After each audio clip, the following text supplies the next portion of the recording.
Hello and welcome to Sketchnoting in the Classroom. My name is Doug Neill. I will be your host throughout this series, and I wanted to kick things off by letting you know what we'll be up to. First, let's talk about that word sketchnoting, which might be new to you. Sketchnoting is a form of note-taking, hence the noting part of it.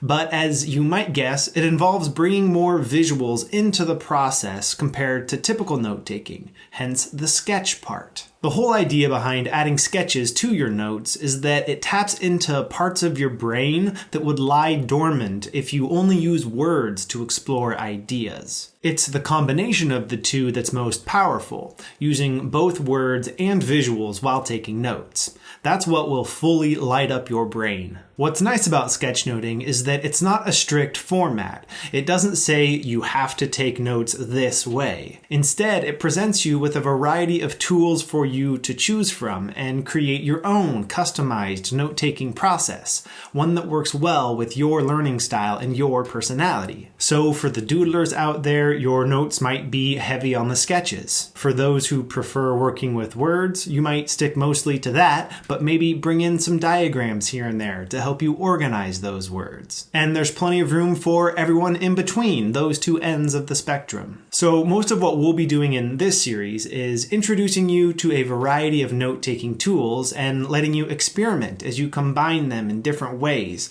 to help you take better notes in class, study better outside of class, plan projects more effectively, and ultimately become better at working with and presenting ideas. Those are skills that are never going to go out of style, which is part of the reason your instructor decided to bring me into your classroom in this way. Speaking of, I wanted to point out that this thing here is going to be a collaboration between me and your instructor and you all. I'll be introducing lots of ideas to you in this video format, but at the end of these, I'll be handing the mic back to your instructor, who will let you know what sort of follow-up activity you'll do to build on and apply what you learned in the video lesson. Let's now get a quick overview of what sorts of things we'll be exploring in those video lessons. I've broken things down into 3 parts. Part 1 will focus on individual sketchnoting skills. These will be the tools that make up your note-taking toolkit. You'll learn how to use handwritten fonts, arrows, stick figures, icons, colors, and many other things that will make your notes more dynamic and more useful. Part 2 will focus on specific sketchnoting processes.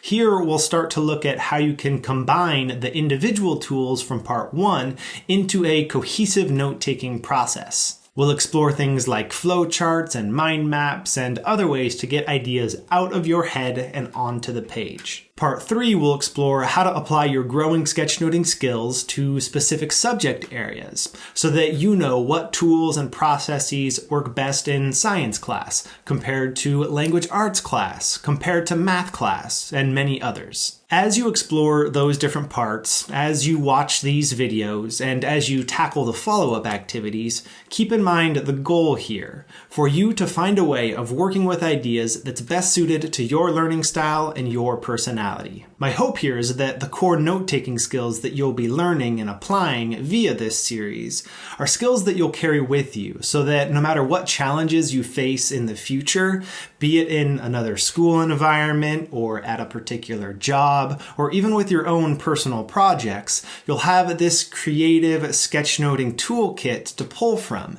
to help you tackle those challenges. So let's start building those tools. Thanks for watching, and I'll see you in the next video.